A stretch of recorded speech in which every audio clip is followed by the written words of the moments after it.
Okay guys, here's just a lifestyle video. I am gonna tell you that your kids grow, your kids heal, your kids do the majority of everything that they really need vitally from a health perspective when they sleep. So as you're preparing with this back to school survival time, sending your kids out into what some people would think is a jungle, we're not certainly that afraid of it in our household, but I would say to you, you want to make sure that you are going into adversity with the cards stacked in your favor.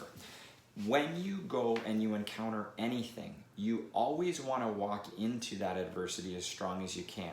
So here's the thing, rest is absolutely key.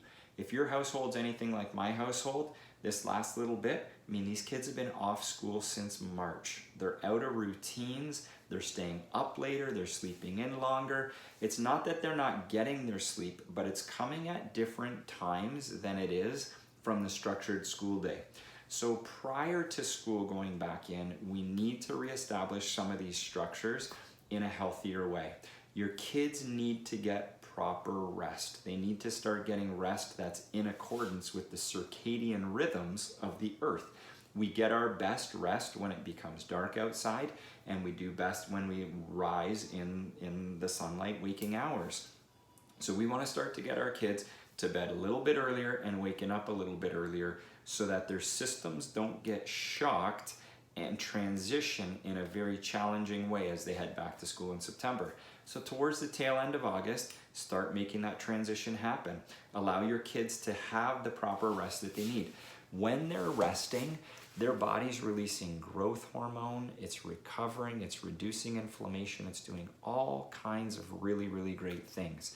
On that note, make sure that electronic time starts coming down as well, because again, if you're like my household, electronic time has gone way up as these kids have had a lot less of other stuff going on in their life, right? They haven't been able to be interactive, their activities have been canceled, all those things. So we want to start to reduce that electronic time because of the way that it neurologically impacts the brain and allows the brain not to rest. Ever notice how kids don't sit still anymore?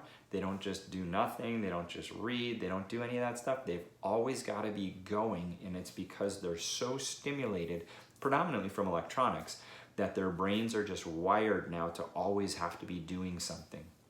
So we want to settle that process, get them ready to go back into that learning environment, and prepare their bodies to release the optimum amount of growth hormone during the rest cycle so that their bodies can heal and regenerate and be set up beautifully for back to school. I know this isn't a novel breakthrough thing, but sometimes we just need a bit of encouragement, and we just need to know that, hey, it is worth the struggle. When they're resisting the bedtime, it's worth the struggle, because a rested body, okay, is a body that has a stronger immune system. It's a body that can handle stress better. So when the stress levels start to rise with going back to school and etc., that rest is absolutely key.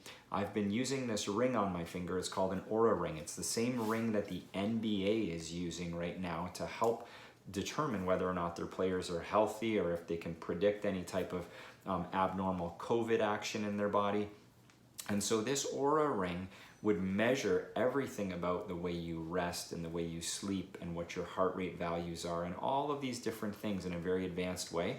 And the greatest way to get a proper, good resiliency score that comes from factoring all these things in is getting a good night's sleep. So make sure your family's on track with their sleep.